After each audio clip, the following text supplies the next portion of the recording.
শপথ গ্রহণ আগেই হয়ে গেছিল, সেই মন্ত্রীদের আজকে দপ্তর বন্টন হলো। অর্থমন্ত্রী হিসেবে দায়িত্ব নিলেন স্বপন দাশগুপ্ত। তাপস রায়, তিনি বিজেপি সরকারের প্রথম শিল্পমন্ত্রী। স্বাস্থ্য ও পরিবার কল্যাণ মন্ত্রী হচ্ছেন শারদত্ত মুখোপাধ্যায়। জগন্নাথ চট্টোপাধ্যায় সিউড়ির বিজেপি বিধায়ক, তিনি উচ্চশিক্ষামন্ত্রী দায়িত্ব সামলাবেন। শিক্ষা বস্ত্রমন্ত্রী হচ্ছেন দীপক বর্মন। পরিবহন শ্রমমন্ত্রী দায়িত্ব সামলাবেন অর্জুন সিং। দুধ কুমার মণ্ডল, তিনি কৃষিমন্ত্রীর দায়িত্ব সামলাবেন। পর্যটন পরিষদীয় মন্ত্রী শঙ্কর ঘোষ। বন পরিবেশ মন্ত্রী মনোজ ওরাও। গৌরী শঙ্কর ঘোষ, তিনি অনগ্রসর শ্রেণী কল্যাণ, জনশিক্ষা এবং গ্রন্থাগার পরিষেবা মন্ত্রকের দায়িত্ব পেলেন। কল্যাণ চক্রবর্তীকে দেওয়া হলো তথ্য প্রযুক্তি মন্ত্রকের দায়িত্ব। সেচ দপ্তরের দায়িত্ব দেওয়া হলো অরূপ কুমার দাসকে। অজয় পোদ্দার, তিনি পূর্ত এবং জনস্বাস্থ্য কারিগরি মন্ত্রকের দায়িত্ব সামলাবেন।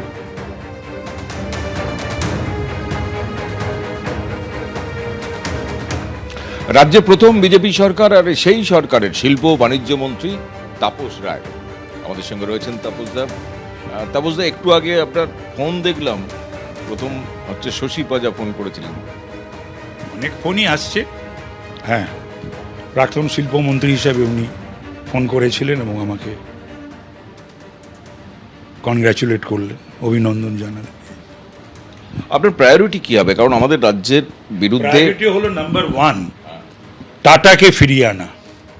প্রায়োরিটি সিঙ্গুর এবং অন্য জায়গায়, সেটা তো দেখতে হবে, বলতে হবে ওদেরকে। সিঙ্গুরে যে কি অবস্থা করে রেখেছে 15 বছরে, না শিল্প না কৃষি, এই এক। 2 হচ্ছে যে 6688টি ছোট বড় মাঝারি কারখানা এই যে অনাচার অত্যাচার দুর্বিচারে যে পালিয়ে গেছে, চলে গেছে, দুঃখে রাগে ক্ষোভে, সেই সমস্ত ছোট বড় মাঝারি সমস্ত ব্যবসায়ীদের এবং শিল্পপতিদের ফিরিয়ে আনা। আর তৃতীয় হলো দেশ বিদেশের সকল বিনিয়োগকারী, তাদের সঙ্গে যোগাযোগ স্থাপন করে তাদেরও এখানে আসতে বলা এবং পশ্চিম বাংলায় বিনিয়োগ করা। পশ্চিমবাংলায় যে এনর্মাস স্কোপ আছে বহু কিছুর করার, মানে এইরকম একটি রাজ্য তো তুমি আরেকটি পাবে না যেখানে সব আছে। You will get everything over here. দেখুন, খুব গুরুত্বপূর্ণ যে টাটাকে ফেরানো তার প্রথম লক্ষ্য বলছেন রাজ্যের শিল্পমন্ত্রী। টাটা বিতরণের মধ্যে দিয়ে কিন্তু মমতা বন্দ্যোপাধ্যায় তার সরকারের এখানে পথ চলা শুরু হয়েছিল এবং তারপর আপনারা জানেন যে রাজ্যের শিল্প কোন জায়গায় গিয়ে পৌঁছেছে। আমি বলছি স্বপন, এটা অত্যন্ত পজিটিভ দিক যে রাজ্যের নতুন দায়িত্বপ্রাপ্ত শিল্পমন্ত্রী তার রোড ম্যাপটা শুরুই করছেন টাটাকে ফেরানো দিয়ে। দেখো, বড় শিল্প ছাড়া তো কর্মসংস্থানের ব্যবস্থা করা যাবে না। কর্মসংস্থান যদি করতে হয় তো বড় শিল্প আনতে হবে।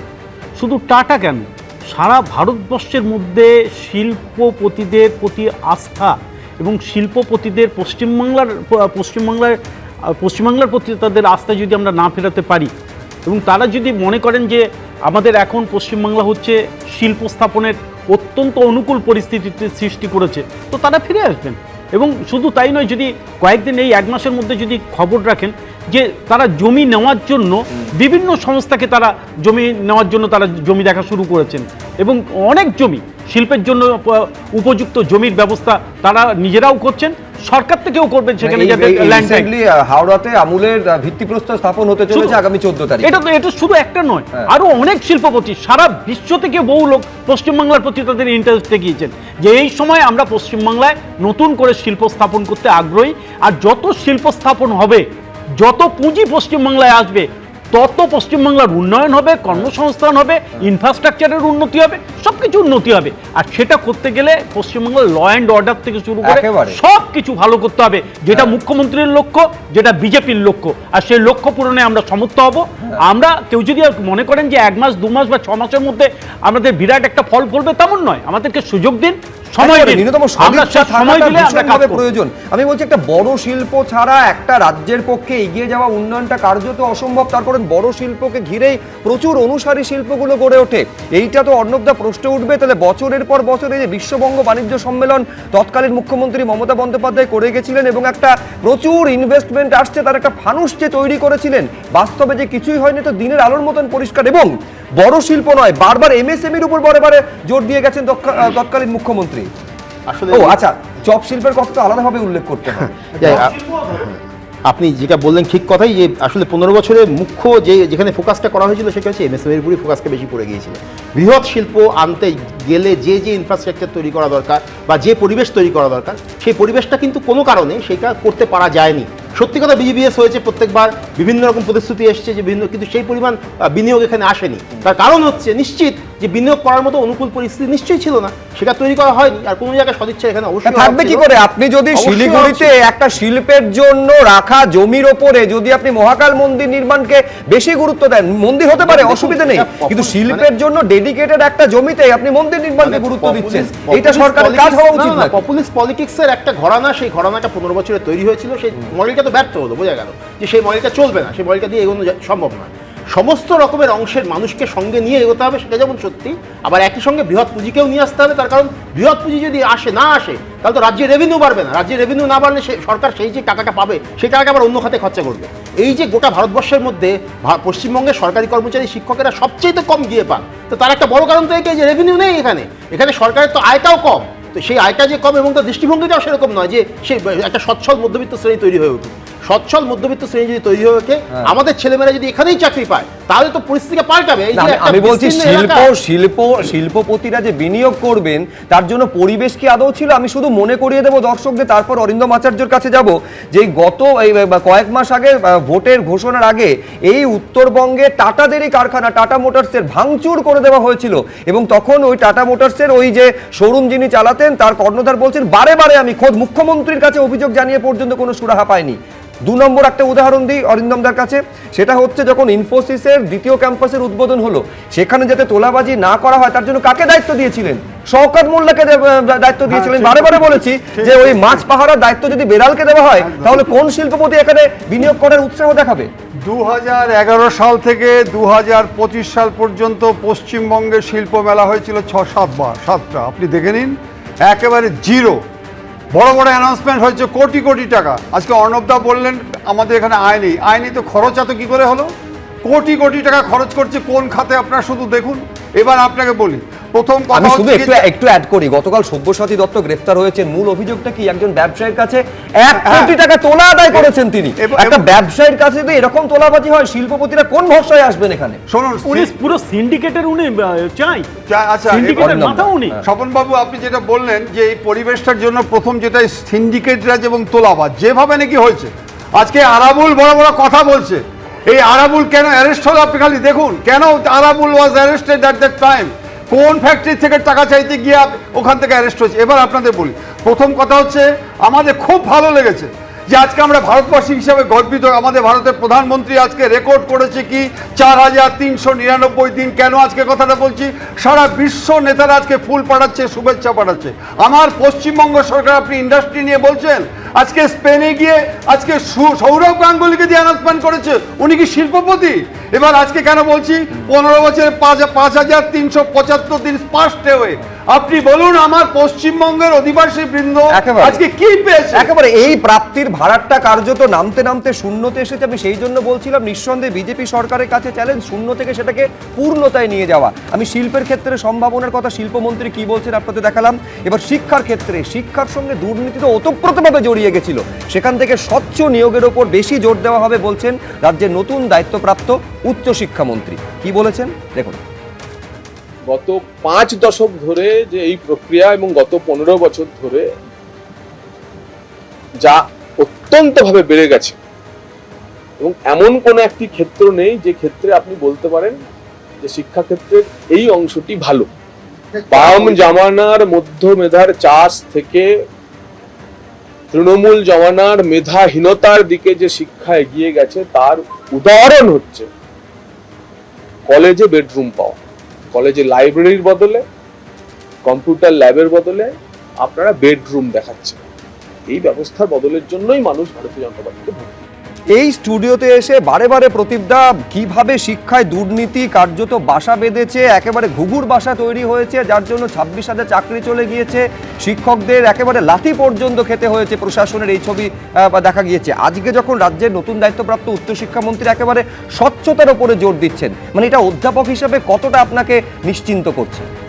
দেখুন, প্রথমেই বলি যে গত 15 বছরের মধ্যে গত 5 বছরে যতবারই বাইরে গেছি শিক্ষক বা শিক্ষকতার সঙ্গে জড়িত বলে লোকে হেসেছে যে নিশ্চয়ই টাকা দিয়ে চাকরি পেয়েছে। মানে পশ্চিমবঙ্গের ইমেজ এমন নিচুতে চলে গেছিল, এই যে যেভাবে টাকা উদ্ধার হয়েছে, দুর্নীতির মামলা হয়েছে, তাতে অধ্যাপক হিসাবে এবং শিক্ষক হিসাবে লজ্জিত হতে অপমানিত হতে হয়েছে বারে বারে। ফলে আজকে যখন একটা নতুন উচ্চশিক্ষামন্ত্রী শ্রী জগন্নাথ চট্টোপাধ্যায় তিনি যখন চেষ্টা করছেন বলার এবং করার ইচ্ছে রয়েছেন ওনার, আমরা অত্যন্ত সেটাকে প্রশংসা জানাচ্ছি, সাধুবাদ জানাচ্ছি এবং স্বচ্ছতার মাধ্যমে মেধার ভিত্তিতে যাতে নিয়োগ হয় এবং পরিচালন ব্যবস্থা হয় সেটাতে জোর দিচ্ছে। একটা খুব গুরুত্বপূর্ণ সিদ্ধান্ত ইতিমধ্যেই বিজেপি না, আমি শুধু এর সঙ্গে যোগ করছি, সুরেন্দ্রনাথ কলেজে আপনি ভাবুন, একটা কলেজে উই পোকায় কাটা একেবারে থরে থরে সাজানো নোট পাওয়া যাচ্ছে। শুধু তাই নয়, আচ্ছা বেডরুম, এসি বেডরুম, একটা যেটা বলছিলেন রাজ্যের মন্ত্রী, সেইখানে একটা এসি বেডরুম পাওয়া যাচ্ছে, লক্ষ্য করা যাচ্ছে, সেখান থেকে অস্ত্র পর্যন্ত উদ্ধার হচ্ছে। আমি বলছি এই তো হচ্ছে রাজ্যের শিক্ষা ব্যবস্থার পরিস্থিতি, এই জায়গায় তৃণমূল কংগ্রেস পৌঁছে দিয়েছিল। একেবারে আসলে বলছি এটা সবটাই লজ্জার একটা চিত্র। আমি বলছি তৃণমূল কংগ্রেস জমানায়, একটু আগে শিল্প নিয়ে কথা হচ্ছিল, আমি বলছি তৃণমূল কংগ্রেসের জমানায় দুর্নীতি ছিল একটা বৃহৎ শিল্প এবং কাটমানি হচ্ছে অনুসারী শিল্প। না হলে আপনি দেখবেন যে প্রচুর টাকা ছিল যেগুলো আপনি শুধু ক্লাবকে মানে একেবারে লটারির মতো 1 লাখ টাকা চাই, 1,10,000 টাকা চাই অনুদান, এই যে অনুদান নিলামের মতো টাকা বিলিয়ে গেছেন, অথচ শিক্ষকদের ক্ষেত্রে দিয়ে দেননি। আপনি একটা পরিকাঠামো একের পর এক বিশ্ববিদ্যালয়ের ফিতে কেটে দিয়েছেন, নাম হয়ে গেছে প্রচুর বিশ্ববিদ্যালয় খাতায় কলমে, অথচ একটা বেঞ্চ নেই সেই বিশ্ববিদ্যালয়। কলেজগুলোর মধ্যে বিশ্ববিদ্যালয় চলে, আপনি কন্যাশ্রী বিশ্ববিদ্যালয়ে যান, আপনি হরিচাঁদ গুরুচাঁদ বিশ্ববিদ্যালয়ে যান, নামে রয়েছে কিন্তু একটা বিল্ডিং নেই। ফলে এই যে ইনফ্রাস্ট্রাকচার নেই সেদিকে জোর ছিল না, তার কারণ শুধুমাত্র টাকা নিয়ে এবং মানুষকে ভয় দেখি। আপনি জানেন যে শিক্ষা ব্যবস্থা মেরুদণ্ড যাকে বলে সেইটাকে ভেঙে দেওয়ার চেষ্টা হয়েছে, পরিকাঠামো ধ্বংস করার পাশাপাশি। আমি এই মুহূর্তে আরেকটা গুরুত্বপূর্ণ খবর দর্শকদের সামনে রাখবো যে তৃণমূলে 19 জন সাংসদ তারা বিদ্রোহী। লোকসভার স্পিকারকে যে চিঠি দেওয়া হয়েছে সেই চিঠিতে তারা সই করেছেন। বিদ্রোহী 19 জন সাংসদ, তৃণমূলের বিদ্রোহী 19 জন সাংসদের মধ্যে কাকলি ঘোষ দস্তিদার যেমন রয়েছেন, আগেই জানিয়েছিলেন তিনি চিফ হুইপ, জগদীশ চন্দ্র বর্মা বাসুনিয়ার নাম রয়েছে, খলিলুর রহমানের নাম রয়েছে। কারা কারা রয়েছেন এই তালিকায় জানবো, কথা বলবো। কৃষ্ণেন্দু অধিকারী আমাদের প্রতিনিধি রয়েছেন সরাসরি। কৃষ্ণেন্দু, দেখো এই তালিকায় একটা উল্লেখযোগ্য উপস্থিতি হচ্ছে আরো 4 জনের, যেটা শত্রুঘ্ন সিনহা, মিতালি বাগ, মালা রায় এবং সায়নী ঘোষ। তুমি জানো যে মালা রায় দক্ষিণ কলকাতার সাংসদ। মমতা বন্দ্যোপাধ্যায় যখন একলা সাংসদ ছিলেন দক্ষিণ কলকাতারই, সেই দক্ষিণ কলকাতার সাংসদ মালা রায়ও, যেটা সূত্র মারফত জানতে পারছি আমাদের তৃণমূলের বিদ্রোহী ব্লক সূত্রে, যে সেই মালা রায়ও কিন্তু এই চিঠিতে সই করেছেন। সায়নী ঘোষ যাদবপুরের সাংসদ, তিনিও সই করেছেন। মিতালি বাগ আরামবাগের সাংসদ, তিনি সই করেছেন এবং শত্রুঘ্ন সিনহা তিনিও সই করেছেন। কাকলি ঘোষ দস্তিদার এই ব্লকের চিফ হুইপ, এটা আগেই প্রকাশ্যে এসছে এবং যে ছবি প্রকাশ্যে এসছে তাতে কাকলি ঘোষ দস্তিদার কিংবা শতাব্দী রায়, জগদীশ বসুনিয়া বা খলিলুর রহমান, ইউসুফ পাঠান, আবু তাহের খান, পার্থ ভৌমিক, এরা তো ছিলেনই। বাপি হালদার মথুরাপুরের সাংসদ, অভিষেক বন্দ্যোপাধ্যায়ের ঘনিষ্ঠ সাংসদ, সায়নী ঘোষ তো আছেনই। এরাও কিন্তু এই নতুন ব্লকে যোগ দিয়েছেন এবং তারা সই করেছেন। যে স্পিকারের কাছে চিঠি গেছে তাতেও তারা সই করেছেন, এমনটাই সূত্র মারফত জানা যাচ্ছে। অর্থাৎ যে ব্লক তৈরি হয়েছে, তৃণমূলের সাংসদরা তৈরি করেছেন এনডিএ সহযোগী হিসেবে কাজ করার জন্য, সেই ব্লকে সদস্যের সংখ্যা ক্রমশ বাড়ছে এবং এই তালিকা কোথায় যাবে এখন সেটা নিয়ে জল্পনা তৈরি হয়েছে। ধন্যবাদ কৃষ্ণেন্দু। যে অভিষেক বন্দ্যোপাধ্যায়ের যে সংগঠন, সেই সংগঠন যেহেতু স্বনির্ভর সংগঠন, মানে স্বনির্ভর সংগঠনের ওই কুইজ মাস্টার ক্লাউনের মতো প্রতিনিধিত্ব করেন ওখানে।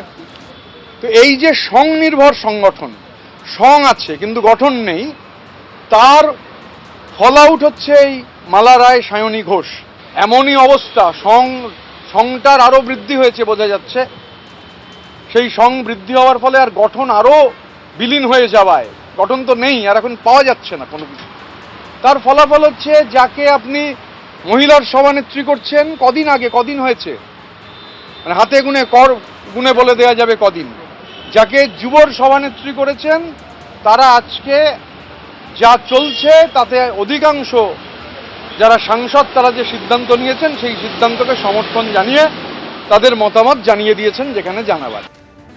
আর কিছুক্ষণ পর সন্ধে 7টায় জাতির উদ্দেশ্যে ভাষণ দেবেন দেশের প্রধানমন্ত্রী। 4399 দিন প্রধানমন্ত্রীর পদে রয়েছেন নরেন্দ্র মোদী। এই রকম একটা দিনে জাতির উদ্দেশ্যে ভাষণে কি বলবেন দেশের প্রধানমন্ত্রী সরাসরি সম্প্রচার করব আপনাদের জন্য এবিপি আনন্দে।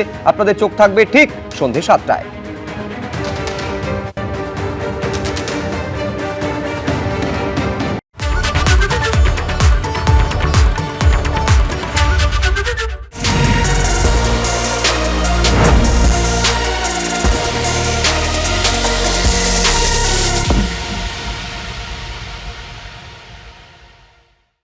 এবিপি আনন্দ, এগিয়ে থাকে, এগিয়ে রাখে।